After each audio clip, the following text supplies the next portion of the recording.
Je vais lire pour toi. Abraham dit, je le jurerai.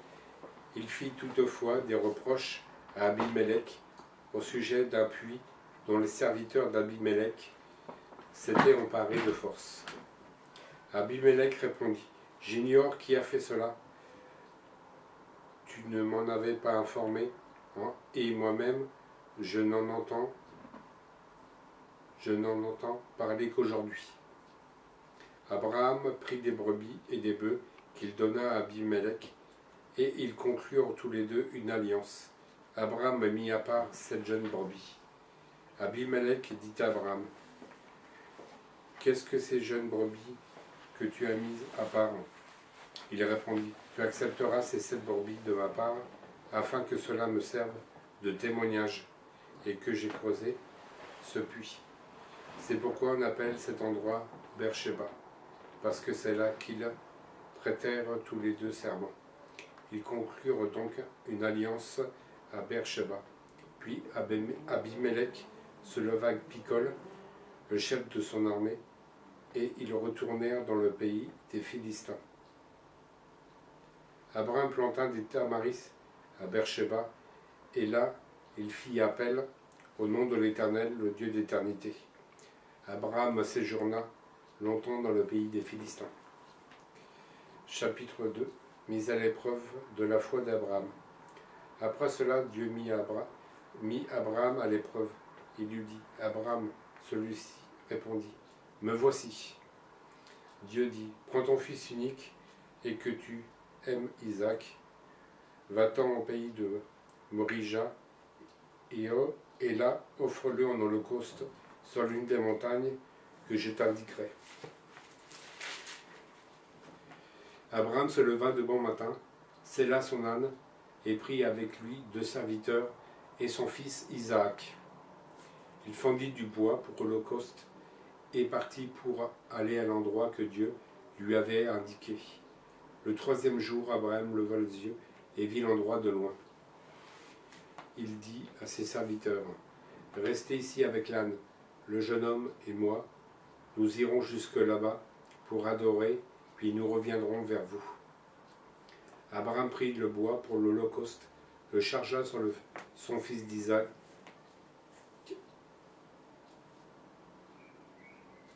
et porta lui-même le feu et le couteau. Ils marchèrent tous les deux ensemble. Alors Isaac s'adressa à son père, Abraham, en disant, « Mon père !» Il répondit, « Me voici, mon fils. » Isaac reprit, « Voici le feu et le bois, mais où se trouve l'agneau pour l'holocauste ?» Abraham répondit, « Mon fils, Dieu pourvoira lui-même à l'agneau pour l'holocauste. » Et ils continuèrent à marcher tous les deux ensemble. Lorsqu'ils furent arrivés à l'endroit que Dieu lui avait indiqué, Abraham y construisit un autel et rangea le bois. Il attacha son fils Isaac et le mit sur l'autel par-dessus le bois. Puis Abraham tendit la main et prit le couteau pour égorger son fils. Alors l'ange de l'Éternel l'appela depuis le ciel et dit, « Abraham, Abraham !»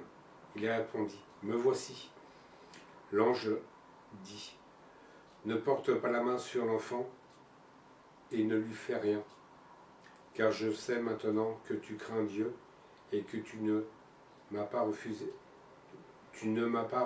ton fils unique. » Abraham leva les yeux et vit derrière lui un bélier retenu par les cornes dans un buisson. Il alla prendre le bélier et l'offrit en holocauste à la place de son fils. Abraham donna à cet endroit le nom de Yahvé-Jiré. C'est pourquoi l'on dit aujourd'hui, à la montagne de l'Éternel, il sera pourvu. L'ange de l'Éternel appela une 2e fois Abraham depuis le ciel. Il dit, « Je le jure par moi-même, déclaration de l'Éternel, parce que tu as fait cela et tu n'as pas refusé ton fils unique, je te bénirai et je multiplierai ta descendance. Elle sera aussi nombreuse que les étoiles du ciel, pareille au sable qui est au bord de la mer. De plus, ta descendance possédera les villes et ses ennemis. Toutes les nations de la terre seront bénies en ta descendance parce que tu m'as obéi. » Abraham retourna vers ses serviteurs. Ils se levèrent et repartirent ensemble à Beersheba. En effet, Abraham habitait à Beersheba. Après cela, on annonça à Abraham, Milca a aussi donné des fils à ton frère Nachor. Uts, son aîné, Buz, son frère, Kemuel, le père d'Aram, Kesed, Azo, Pishab, Jidlaph et Bethuel. Bethuel a eu pour fille Rebecca. Voici les huit fils que Milca a donnés à Nachor, le frère d'Abraham. Sa concubine appelée Rémua a aussi mis au monde Tébach, Gaham, Taash et Maca. Mort et ensevelissement de Sarah. Chapitre 23. Sarah vécut 127 ans, c'est la durée de sa vie. Elle mourut à Kirjat Arba, c'est-à-dire Hébron, dans le pays de Canaan. Abraham vint mener deuil sur Sarah et la pleurer. Puis il s'éloigna de son corps et dit aux Hittites, je suis un étranger et un résident temporaire parmi vous. Donnez-moi une propriété funéraire chez vous pour que j'enterre mon mort et l'éloigne de moi. Les Hittites répondirent à Abraham, écoute-nous, Seigneur, tu es un prince de Dieu au milieu de nous. Enterre ton mort dans celui de nos lieux de sépulcre que tu choisiras, ainsi de nous. Aucun de nous ne te refusera son tombeau pour que tu enterres ton mort. Abraham se releva et se prosterna devant la population du pays, devant les Hittites. Puis il leur dit, si vous permettez que j'enterre mon mort et que je l'éloigne de moi, écoutez-moi, intercédez pour moi auprès d'Ephron, fils de Sochar, pour qu'il me cède la grotte de Macpéla, qui lui appartient et qui se trouve à l'extrémité de son champ. Qu'il me la cède contre sa valeur en argent, afin qu'elle me serve de propriété funéraire au milieu de vous. Or Ephron était assis parmi les Hittites, et Ephron le Hittite répondit à Abraham devant les Hittites et tous ceux qui entraient par la porte de sa ville. Non, mon Seigneur, écoute-moi, je te donne le champ, ainsi que la grotte qui s'y trouve, je te les donne en présence de mes compatriotes. Enterre ton mort. Abraham se prosterna devant la population du pays et dit à Ephron devant la population du pays, écoute-moi, je t'en prie, je donne le prix du champ, accepte-le, et j'y entrerai mon mort. Ephron répondit à Abraham, mon Seigneur, écoute-moi, une terre de 400 pièces d'argent, qu'est-ce que cela entre nous? Enterre ton mort. Abraham comprit qu'Ephron et lui pesa la quantité d'argent qu'il avait indiquée devant les Hittites, 400 pièces d'argent, d'après le cours en vigueur chez les marchands.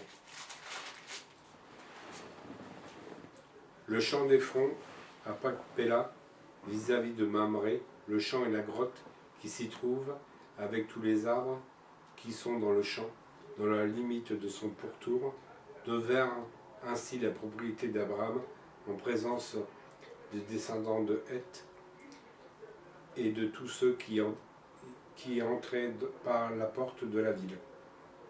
Après cela, Abraham enterra sa femme Sarah dans la grotte du champ de Macpéla, vis-à-vis de Mamré, c'est-à-dire Hébron, dans le pays de Canaan.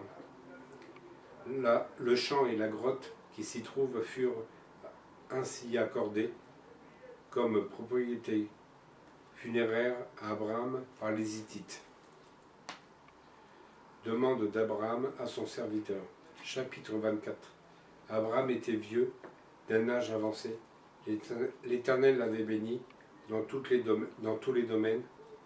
Abraham dit à son plus ancien serviteur, qui était intendant de tous ses biens, mets ta main sous ma cuisse et je vais te faire jurer au nom de l'Éternel, le Dieu du ciel et le Dieu de la terre, de ne pas prendre pour mon fils une femme parmi les filles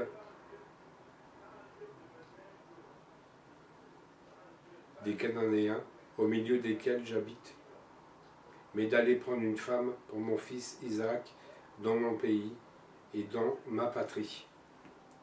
Le serviteur lui répondit, peut-être la femme ne voudra-t-elle pas me suivre dans ce pays-ci? Devrais-je conduire ton fils dans le pays d'où tu es sorti? Abraham lui dit, garde-toi bien d'y conduire mon fils.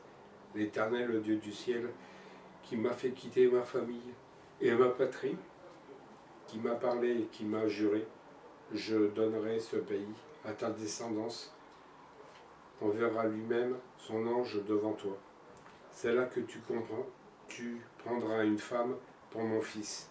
Si la femme ne veut pas te suivre, tu seras dégagé du serment que je te fais faire. Seulement tu n'y conduiras pas mon fils. Le serviteur mit sa main sous la cuisse de son seigneur Abraham et lui jura de se conformer à ses paroles. Recherche une femme pour Isaac.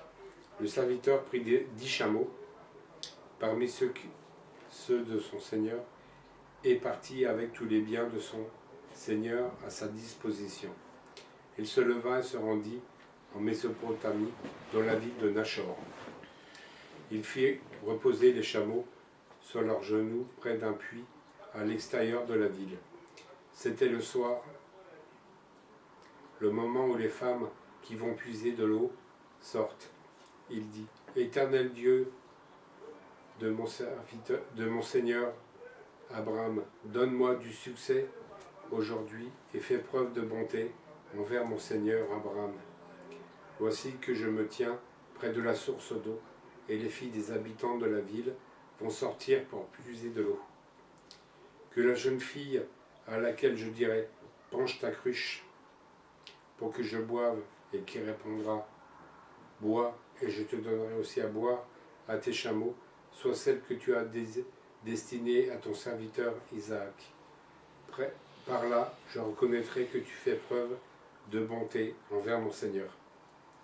Il n'y avait pas encore fini de parler que Rebecca sortit, sa cruche sur l'épaule.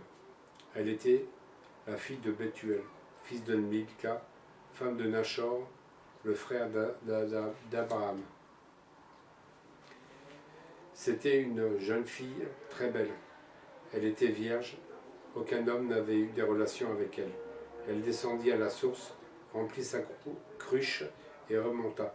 Le serviteur courut à sa rencontre et dit, « Laisse-moi boire un peu d'eau de ta cruche. » Elle répondit, « Bois, mon Seigneur. » Et s'empressa de descendre sa cruche sur sa main et de lui donner à boire.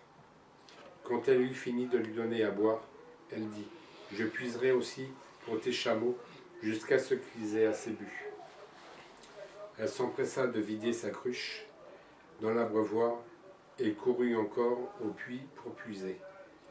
Elle puisa pour tous les chameaux. Que Dieu vous bénisse. À la prochaine.